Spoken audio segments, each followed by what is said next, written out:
Welcome home to USA Global TV and Radio, a place where dreams take flight, with authentic storytelling, diverse perspectives and meaningful conversations, where global stories unite and bridges are built beyond all borders. Discover world-class education, entertainment, hope and inspiration. Together, we're building bridges worldwide. Subscribe to our channel, USA Global TV. Download our app, USA Global TV.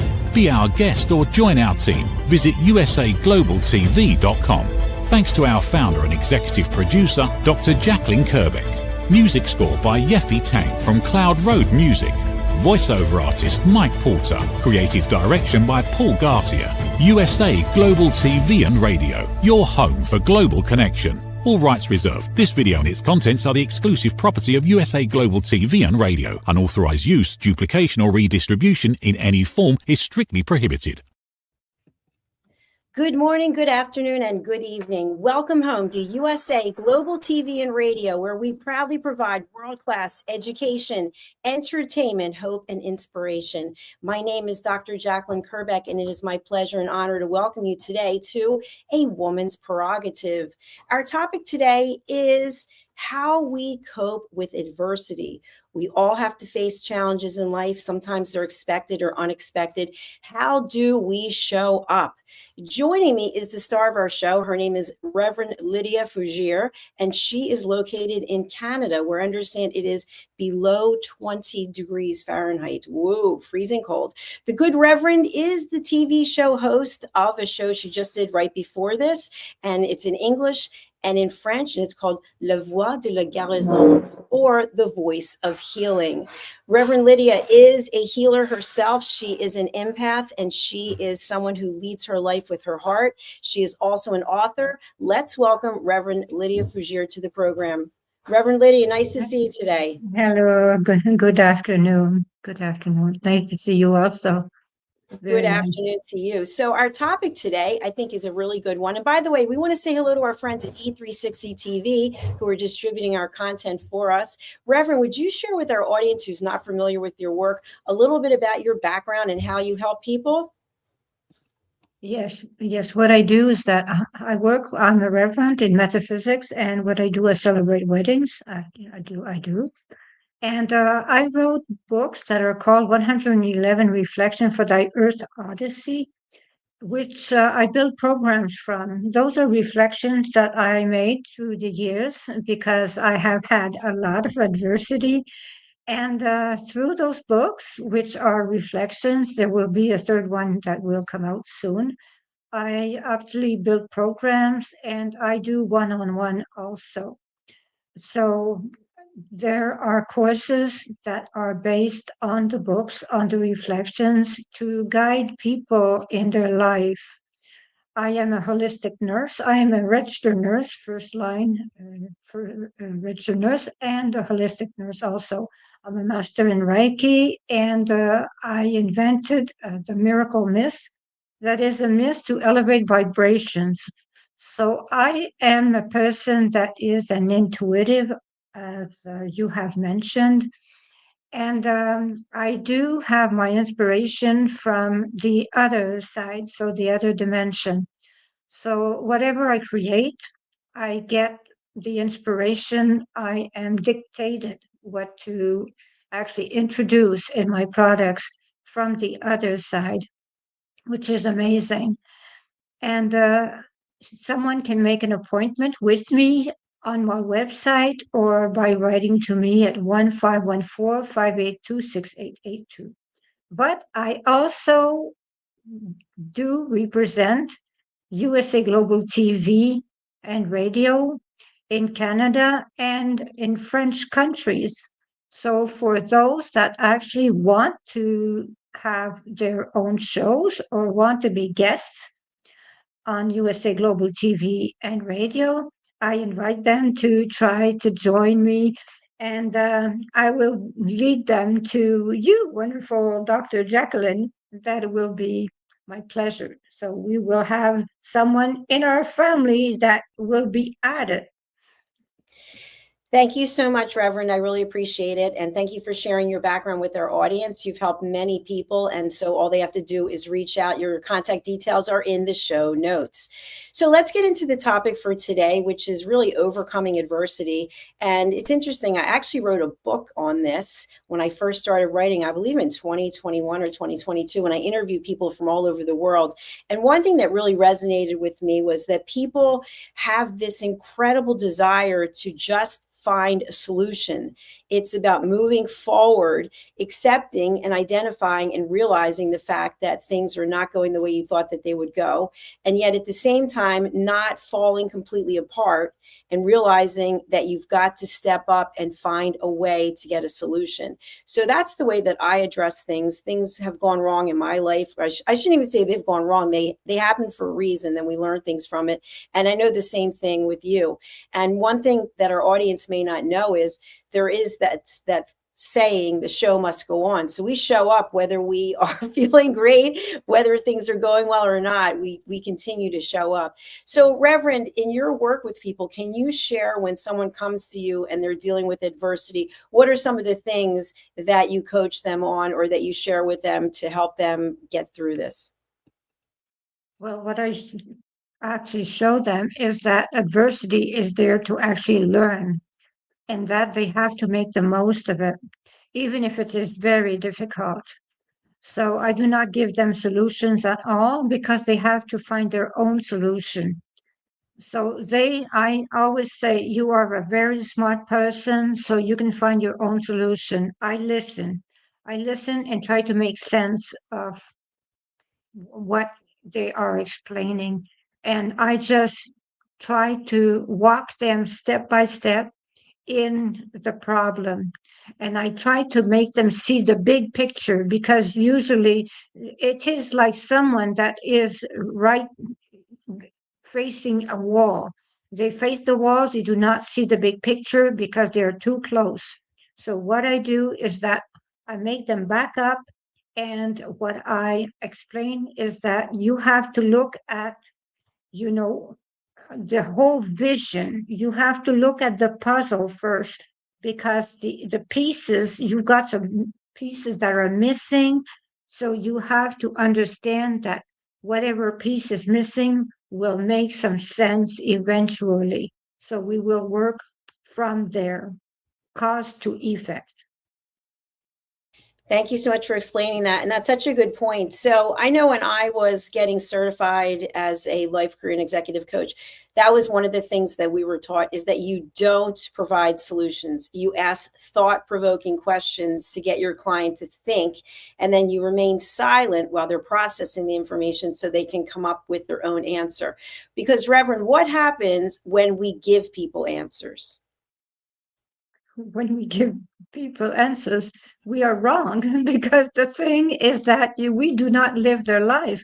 We do not have their surrounding. We do not understand the way they understand. So we can make a serious mistake by giving them the solution. It is absolutely unnecessary to give a solution to someone that already has the solution because everyone is smart enough to find their solution. It is just that they need time to find their solution.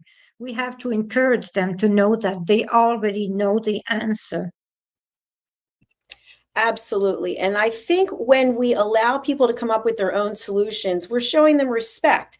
We're honoring their intuition. And when we don't do that, when we're kind of giving them a forced solution, what happens then?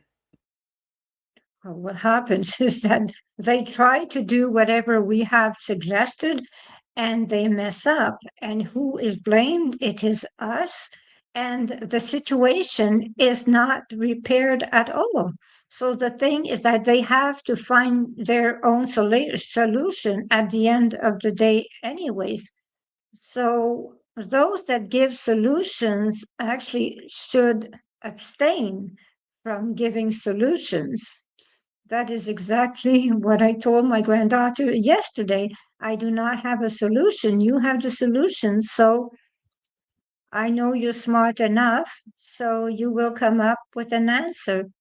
That is, my answer is always, you have the answer. And sometimes what it takes is it's that process of the 5 whys. I think sometimes even 7 whys, like getting down to the core of what it is that's going on. Now, sometimes we as humans will play the woe is me card. Woe is me, everything's wrong, everything always happens to me. When you have a client who is experiencing that and that's what they're coming through with to you, how do you work with them in that case? Well, what I do in that case is that I try to make them focus on the times that for the moment things are hard, things are difficult, but I try to make them focus on the fact that life is a series of up and down, and that they actually have had good periods and bad periods. So the thing is that I make them focus on the fact that it this too shall pass. It is a lesson to learn, and this too shall pass. Even if it is a very difficult era in their life, I do explain to them there is a way that you will go through this problem, but the thing is that it will pass because time heals everything, and you have everything to find your way out of this problem. And they always do, always do. And something else that's coming up for me is I feel like when we have something going on, we don't have to necessarily tell anyone. We don't have to phone a friend. We don't have to post it on social media, but many times people will. And here's a situation that occurred recently. It was Friday that an incredible actress, Catherine O'Hara, you may have heard of her from Schitt's Creek and Home Alone. I Yes. loved her. I read a number of places that posted that she and her husband kept her illness a secret. And I thought, why is it anyone's business? Like, why would anyone even take the time to write that? So we have to show up with everything that's going on with us and tell the entire world, especially as a public figure. There's no room for privacy. What are your thoughts about that, Reverend? Well, I think that if she did not want the pity from everyone, I think she did right. The Because people are always in their life, people always poke in their lives, and the thing is that I think that the fact that she was ill, she was allowed to be ill because being a registered nurse, we keep very well-known patients anonymous for the fact that we want them to rest and we want them to have a death that is peaceful. We do not want a crowd outside. We do not want anyone there when something happens to them. So I think that keeping things private is a good thing for the person that is ill that will pass.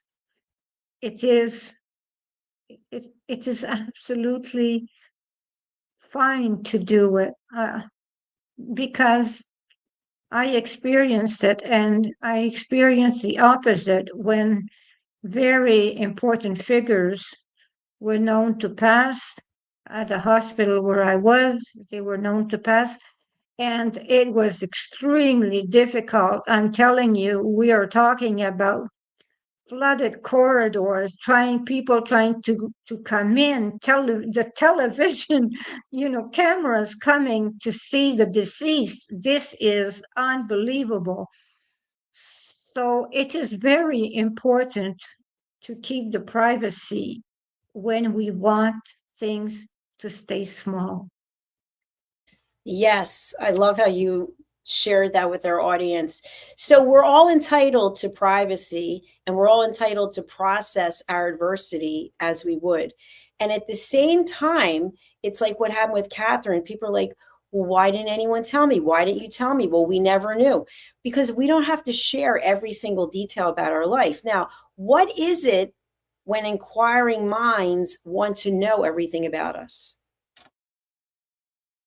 it is not their business. It is really not their business because it all depends on the position the person has. So the thing is that, it is not our business. Here in Canada, we are very private people, I would say. We are very secretive, very private, and we think like that.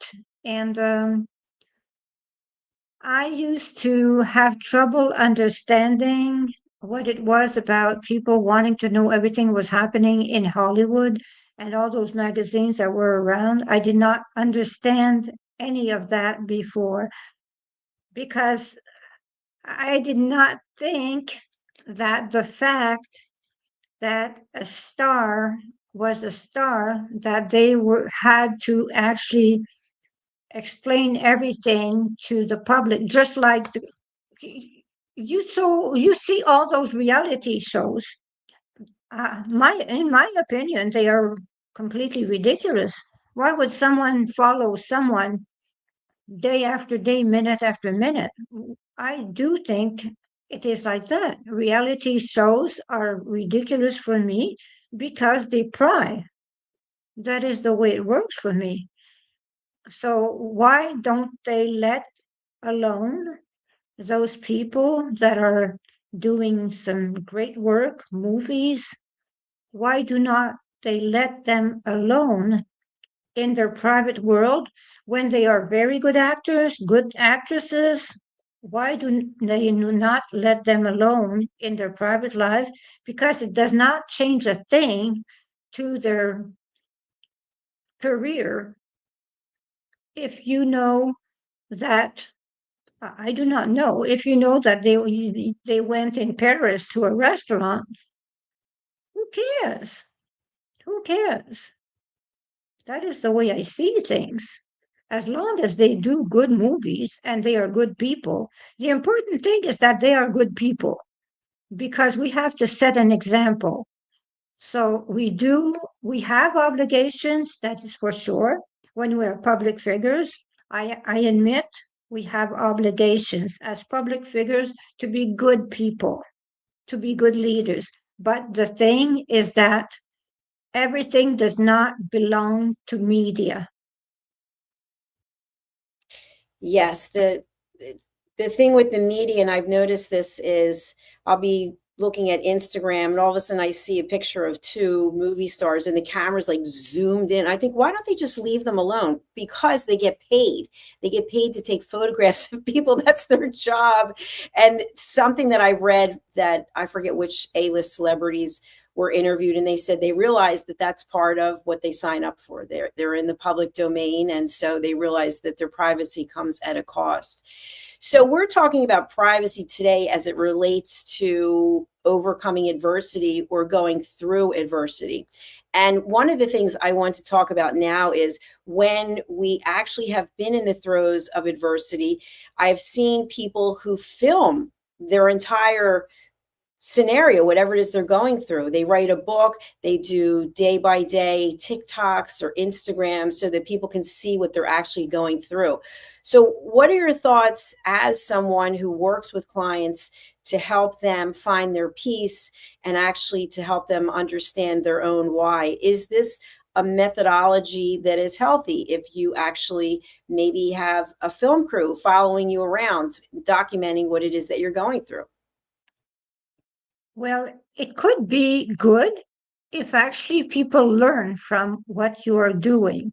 If it helps others understand something, a disease, whatever, if it does help, I think it is a good idea.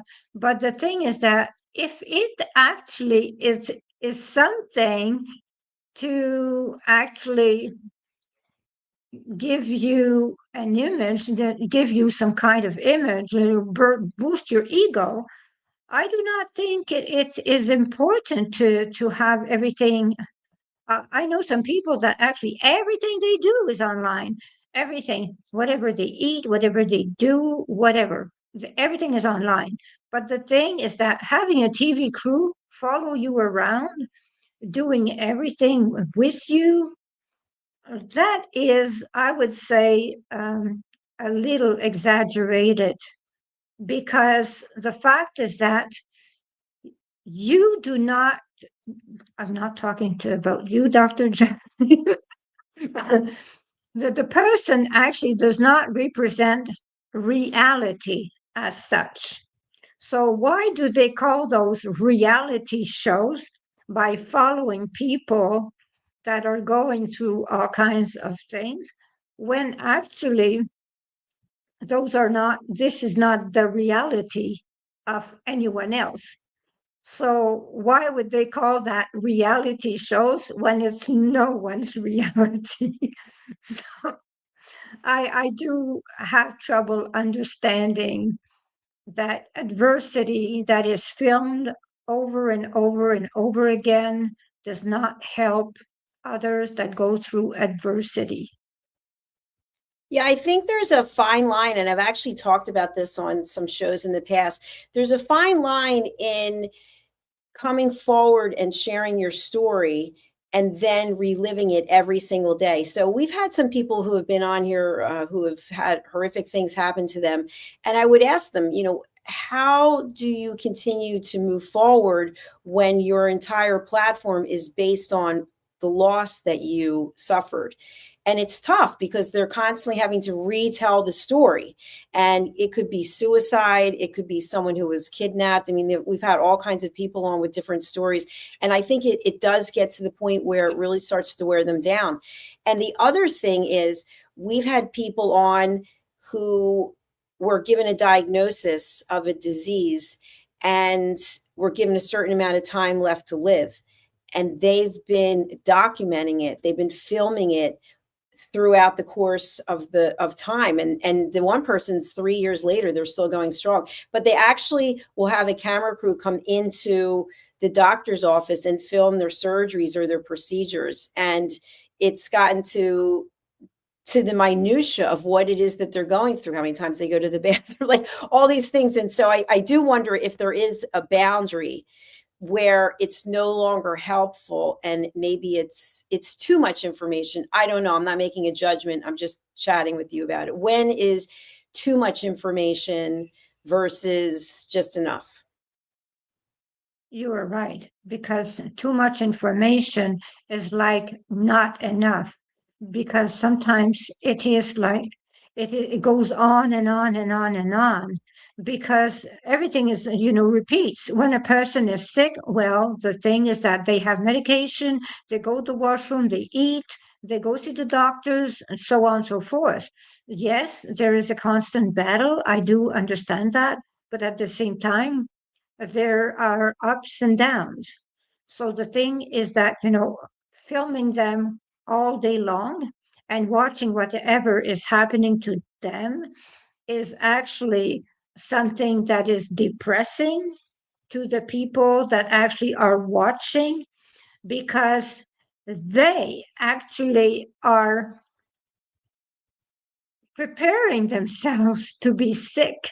It is as silly as that. The thing is that it is, you you have a mindset to be ill when you constantly watch illness. So you have a mindset that goes on about illness. Just like when people face cancer, there are two there are two schools of thought. Okay, you do chemotherapy, so on, and then you go in those groups and these cancer groups and whatever, and then you follow everyone that has cancer. This is one school of thought. Another school of thought is that, yes, you do your chemotherapy, you do whatever you have to do, radiotherapy, whatever, but at the same time, you watch funny movies, you go out, you do all kinds of things to keep distracted, that the disease actually does not take over your life. I am for the second option, because I was in a position where I was extremely sick, and I decided to take the second option. And that is why I can talk to you right now, because I am alive now. Because I decided that the second option was the option for me, the positive one. So there are two schools of thoughts, and I opted for one, but I do not say the other one is bad. It is a choice. There are two choices. That is all. It's to each their own. And that's what I really celebrate is the fact that we get to make choices, that we have those options. I also choose the second option. As you know, I have ulcerative colitis. And last year, almost around the same time to the same day, I got very sick after a flood in my apartment, which coincidentally, I had another flood in my apartment this year. Neither one were caused by me. But I was so sick last year and I had to stay in a hotel. And I said to myself, no, I am not going down this path. I am not a victim. I am not going to be going into the hospital because the doctor said you need to go to the hospital. You need to go on this medication. And I said to myself, no, I will myself to get better. And I did. And thank goodness I've been better ever since. Because if you surround yourself with negativity, if you're watching the commercials all the time, there's a commercial for ulcerative colitis, and it's exactly what it looks like. It's like you no longer are managing your life. The disease is managing you, and you're canceling all these things. And you start to buy into it. And I was doing that for a number of years because I've had it 35 years, I think. And I would be like, oh, I can't go out. I can't do this. I can't do that. And so I said, you know what, forget that. I'm not accepting that. I am going to retrain my brain. And so I think that there are ways that we can do that as opposed to constantly living it every single day. We know it exists, but what can we do to find peace and to bring joy to our life? Exactly. Exactly. Because I remember what happened to you last year, and I remember that you were fighting and you were doing it and you were still working and go. You were really at it. You were pushing yourself, and you know I am a witness that you really pulled through it like a hero. So the thing is that heroes don't always wear caps. So I really do know that you were pulling yourself through like that. And I did see your apartment the way it was, and it was terrible. And it was cold also. I remember it was cold also. So you have been through many, many things, and you always amaze everyone when you go through adversity. Because the thing is that you are resilient. You learn through adversity. We are the same. We learn through adversity. We actually ask ourselves, why am I going through that? And what do I have to learn? We are not fighting it. We are just living it. That is all. We are in the present moment. We are not 2 weeks later. We're not a year back. We just are in the present moment, and we try to figure out how can I learn from the situation. And that is the way we do not survive because we're not victims. That is the way we are. A Absolutely. victim a victim will be a person that will be a survivor. We are not victims of anything. We are warriors. Yay. Well, I agree with what you're saying. And the way that I look at it, when my apartment was flooded again a week ago Saturday, I thought to myself, what is in this for me? What should I be learning? And I wasn't actually clear on what it was I was learning. I don't know if it was you or someone else said to me, look at how you're handling it. You're handling it so well. And it's almost like I went into what do I have to do now mode? And who do I have to call? And after everything starts to clean up, what do I need to do? What do I need to let go of? And yesterday I was cleaning out one of my closets because they're coming to put new flooring and carpeting in. And in the closet, I happened to find mold. And so I have beautiful, beautiful, beautiful designer bags that I've been saving for years that you could not possibly replace. And several of them were covered in mold. And for a moment, I was really upset because I always keep the price tags inside the bags. And when I saw the price tags and I realized there's no way you could buy a bag for that price, and I went online to see and they're not available. And I said to myself, okay, these bags are ruined. The insurance company will never give you, nobody's ever going to give you what they were worth. And so what I said to myself is, these bags represented a different time in my life because I don't even use them. I don't really go anywhere, but actually was saving them for when I pass away, to save them for my family. And I said to myself, it wasn't meant to be saved. They weren't meant to be saved, and close the chapter because there's nothing you can do about it. But other people would be screaming and yelling and crying, and I just look at it, that was part of who I was, and it's not part of who I am now. So that to me is part of finding the solution, which again, to me, the solution is finding peace. Exactly. Exactly. You chose peace. That is exactly what you did. You made the right choice. You chose inner peace instead of drama, which you always do because I know you. And you as So, well. You choose peace as well. And by the way, I'd love for you to chat with our audience. You're very in tune with nature. You spend a lot of time in nature. You shared some of the things that you actually do in nature that blew my mind because I am not an outdoor person. So would you please share with our audience what you do in the outdoors and give them a visual? We'll have some pictures in the future, but tell them about that.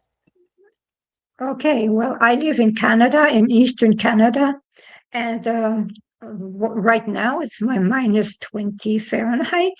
So it is quite cool, but I dress very well. I am a person that chops wood. I have my own chainsaw. Yes, I do not, a reverend with a chainsaw. I do have a chainsaw, 16-inch blade. And I chop wood also. And I have a snowmobile, and I ride a four-wheeler, all four-wheel drive, and I drive a four-door pickup truck. That is my vehicle. And I go outside and I feed the deer. I do that every single day, 3 times a day. And I pat the deer. And I have a wild raccoon. That is my pet. Now he's in the forest. He went to hibernate, but he will be back in the spring because that is the way life is. I respect his needs.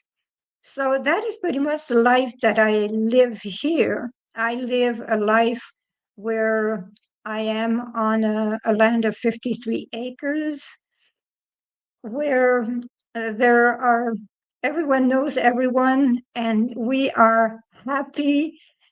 And the house has 5 bedrooms, and guests come, so friends come, and we're happy to have them.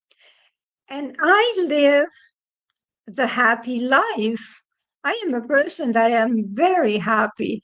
And the thing is that is why I do programs, because I live a happy life and help people actually reach that heightened, elevated life, that you do not need all that, but at the same time, that happiness is inside. And that is the way it goes. So through my books, through everything that I do and I teach, what I do is that, I live a life that is totally, totally insane at the same time, because Dr. Jacalyn, she cannot believe I'm outside at minus 30. But the thing is that, I decided to live a life of peace, and peace and quiet, and a life of love, where I have a spouse that is exactly like me, and he is a peaceful person, and we share that passion for the outdoors. And we actually send love everywhere on earth because we have enough for everyone. So that is why I am a healer, a medium. I can do healings from the distance to everyone. Actually, I have something like seven appointments this week to do distance healings, and they are 1 hour each. And I have really good results with people that have amazing conditions that actually I am so happy. I am grateful that I can help because we are talking about situations where a person went from all kinds of, for 40 years, went from doctor to whatever, and I did not give up on that person. And now that person has a straight spine when the person had a crooked spine and now has a straight spine. But the thing is that this depends on the response of the person, the healing, not on me. It all because I am only a channel of energy. So the spine was extremely crooked, and now the spine is straight. But as I say, I am not a miracle worker. What I do is I work with a healy, and I just channel energy for them. That is what I do. And I never guarantee any results. What I do is that I give hope. So this is the important thing. Hope is the important thing. And I never actually lead someone on to tell them, I will succeed. I never do that. I never tell a person, I will succeed healing you, because everything depends on the person, whether they want to heal, if they really want to heal. So that is something that is metaphysical, and that is the way it works. So if you feel like joining me, 514-582-6882 in Canada. Namaste. And that is being in the wood, happy as can be. Namaste. Thank you for watching us.